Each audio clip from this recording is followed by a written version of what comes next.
In this video, I'm going to show you how to optimize your conversions by improving your website search results. So what you're looking at is a chart showing you how a sale occurs on your website. And the example that I'm going to be showing in this video addresses one of the points from this chart. So in this example, let's say we are using a paid platform such as AdWords from Google to deliver traffic from us. So we buy the traffic, it comes to our website. So now they are a window shopper and they're just kind of looking around. And if they search for something, for example, they search for medical gloves, and let's say they made a mistake in their spelling, or not all your products have medical gloves in their keywords. So let's say you have 200 products for medical gloves, but only 20 of them have the word medical gloves a part of their title. It's possible that when the search happens for medical gloves, only 20 of the products show up instead of 200. The customer is still window shopping to see if you have what he needs. He finds that you only have 20, and then he leaves. He doesn't know that you have others hidden somewhere within the category. So in order for you to get an inquiry who's just a window shopper to become a prospect who is going to be on the fence and ultimately become a lead who will call you for questions or come back to your website or jump right to become a customer, he needs to be able to find what he's looking for on your website. And this is where search optimization comes in. Now, we're not talking about search engine optimization. We're just talking about search optimization within your own website. And what's important here is that if you have a lot of products, and we're probably talking about 5,000 or more, you definitely have a search optimization problem. If you have less than 5,000 products, you still could definitely use improvement. For example, if somebody searches for information-related content, they should not be seeing your products. They should be redirected to your article, such as a product information page or a blog. Or if somebody types in contact us, they should be taken to the contact us page. They should not be looking at products at that point. So the search could be used for searching products, but it could also be used for other means, and you should be looking into how the visitors search your website and optimize those results. So let's jump into actual optimization, and I'll give you a few different examples. So to get to the screen where you're going to optimize your search, you're going to click on SEO, Visitor Generated SEO, and if you remember from the previous video about visitor-generated SEO, the way it works is if somebody comes to your website and they search for a specific keyword term, assuming that products are found and assuming that there's more than one search that was made, it will create a page for Google to index and ultimately increase your SEO. But if we go to the drop down here, instead of custom searches, we put visitor searches. We can see what the different visitors are searching for, how many products showed up when they finished the search, and how many times they searched for, and when was the last time that they this particular keyword triggered. So there's a few things that you could do. You could either put a search tag a part of these products. So why would you want to put a search tag?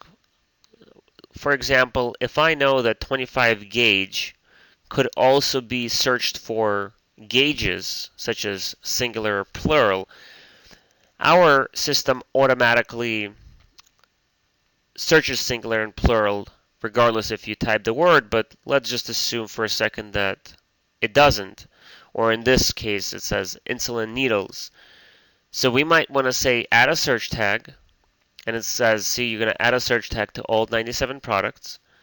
And I'm going to type in the word needle singular, as if our search doesn't do that automatically, and press OK. So within a second, now the word needle is going to be also a part of the search tag for the word insulin needles, and ultimately increasing the relevancy of all those 97 products. So if somebody goes and types in insulin needle now in the search, it will find the same products as it did when you typed in needles, plural. So this is where the search tag would be utilized. The search tag is to add a word that could also be used for this particular term.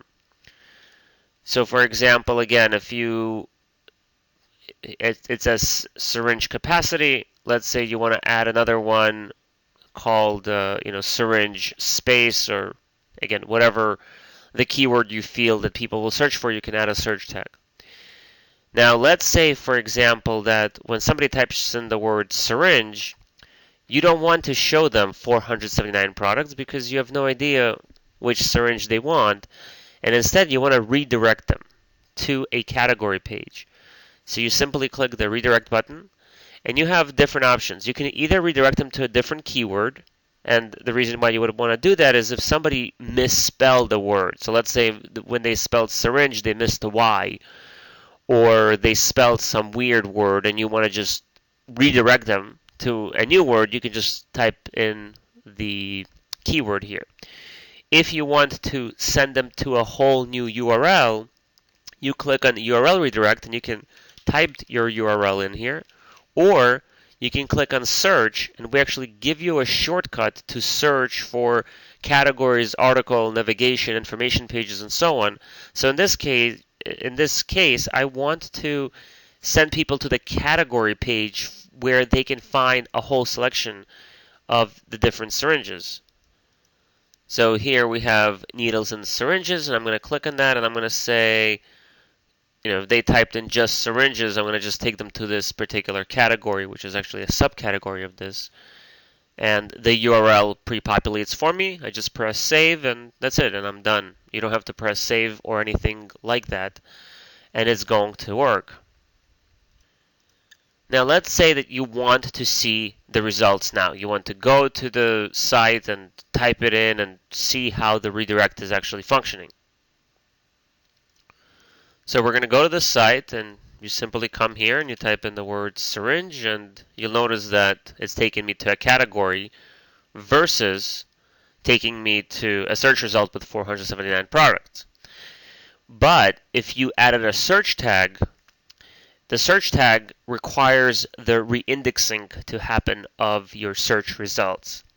So usually this could take anywhere between 1 hour and 24 hours, but if you want to expedite that so you could see what the new search products will look like with the new search tags, you can press the force reindex button. We don't recommend doing it because it will slow down your site, so don't do this during peak hours. You can do it in the mornings or at nights, or just let the system automatically pick it up and do it for you. But this is only useful if you're adding search tags and you're trying to see how effective the results will be with the new search tags.